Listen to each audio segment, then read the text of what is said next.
Good afternoon. My name is Ken Timmerman. For those of you who are here from Carroll County, Montgomery County, I was your candidate against gun-grabbing Representative Chris Van Hollen this last election season. Now, how many of you here like to go target shooting? How many of you here like to go hunting? I'm going to tell you something that's true. This bill is not going to bother you too much. How many of you here like your freedom? That's what this bill is all about. They want to steal your freedom. Do you remember where our rights come from? Thank you. They do not come from that building up there. They do not come from that building over there. They do not come from government. Our rights come from God. So, let us stand up for our rights. Let us stand up for our freedoms. And remember this, my friends, without the Second Amendment, without our Second Amendment rights, we don't have any First Amendment rights. And that's what we're doing here, is expressing our First Amendment rights. I represent, and I've never felt safer. Thanks for being here. You guys are the protectors of the freedom. Got your back. You know, thanks. I appreciate it. You know, I'm a jewelry store owner. I own a couple stores. By the way, I am an NRA member. But if I wanted, and I thank you, Shall Issue, for being here, because I got to tell you, crime rates dropped in the states back in the 90s that got Shall Issue, that had the right to carry. Dropped 30%. Now, Bill Clinton tried to take credit for the drop in crime. And if you really looked at it, it was because of those states who adopted that. I have to be treated like a criminal and open my books and everything else in order to have the right to carry in this state. So it really hurts. I just thank you for fighting for that right.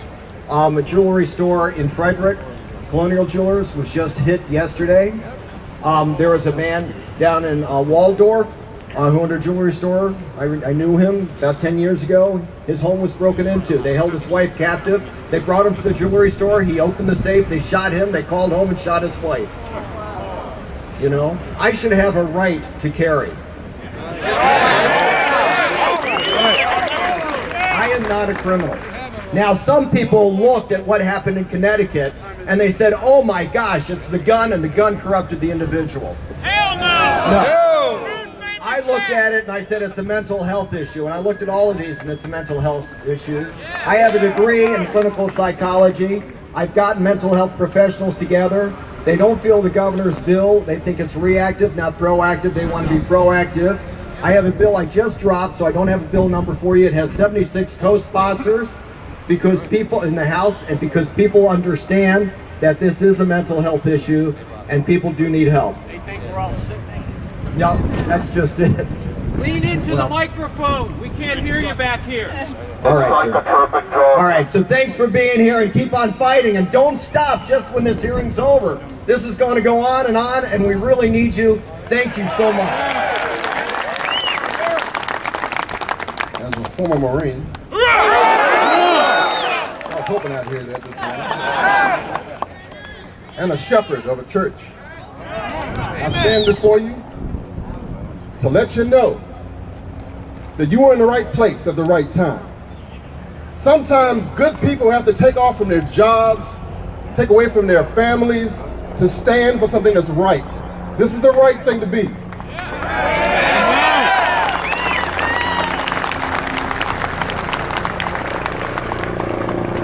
This isn't the first time we've come against this type of stuff in the world.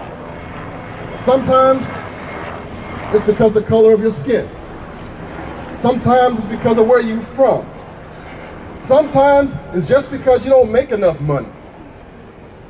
This time it's because we decide to keep and bear arms. It has nothing to do with anything our founders started. They made a special effort to put in the Second Amendment so that we would be different from any place else in the world. Do not let that go down.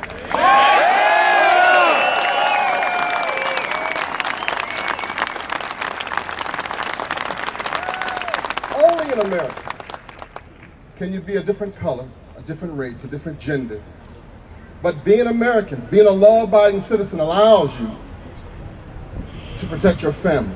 Amen. Only in America. Do not let that go down.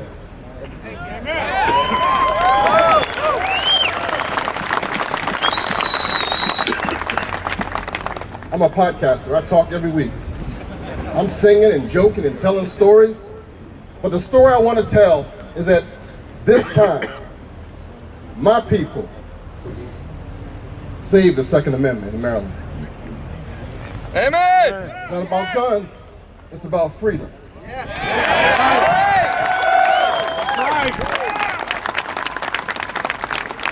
It's not about sound bites. It's about safety. If you want to save the children, save America.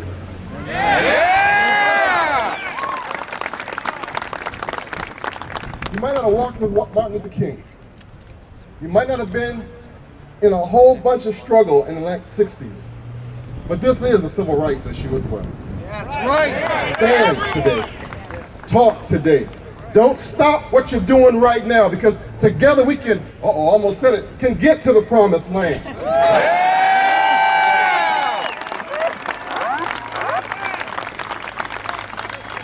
Freedom isn't free.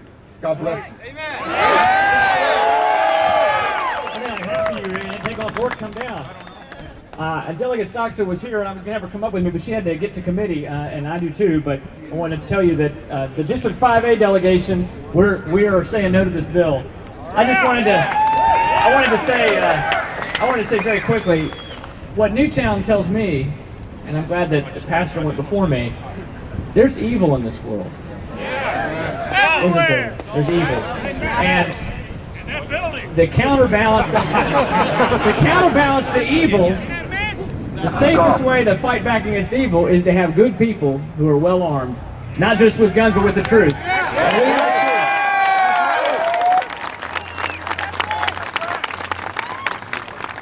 And the bottom line for me is, why in the world would we, because of the actions, and there are certain people here that don't, in our world, in our culture, that don't like you to say the word evil, by the way. They like to say misunderstood. But why would we, because of the evil actions of somebody, or the deranged actions of somebody who has had some sort of terrible mental health crisis, why would we restrict the rights of people who have done nothing wrong and could actually provide some measure of protection? It just does not make any sense to me. I know it doesn't make any sense to you. I want to thank you for being here. I know it's not easy. You know, it's not easy to, first of all, it's not easy to find parking down here. Can I get an amen on that? And the bottom line is, you guys have taken off work. You're spending money to come down here, and we want to thank you because it encourages us. Because I would fight for I would be against this bill. And I would be for encouraging lawful Second Amendment rights, no matter whether nobody showed up or not. And that's the way we all feel here as legislators. But it really helps us to know that you're behind us. Please go talk to your legislators. As Delegate Vitale said, in a calm way, talk about facts, talk about safety, but make sure your legislators know how you feel. Be sure you tell your friends and family back home to contact their legislators as well. We thank you so much for being here. We will not stop. We will not stop here. We're going to continue to fight all the way through session because the Second Amendment, you know, there's a lot of people here who love the First Amendment. I love the First Amendment. I like to talk. But I'm going to tell you something. We know the Second Amendment is what ensures the First Amendment. Amen? So.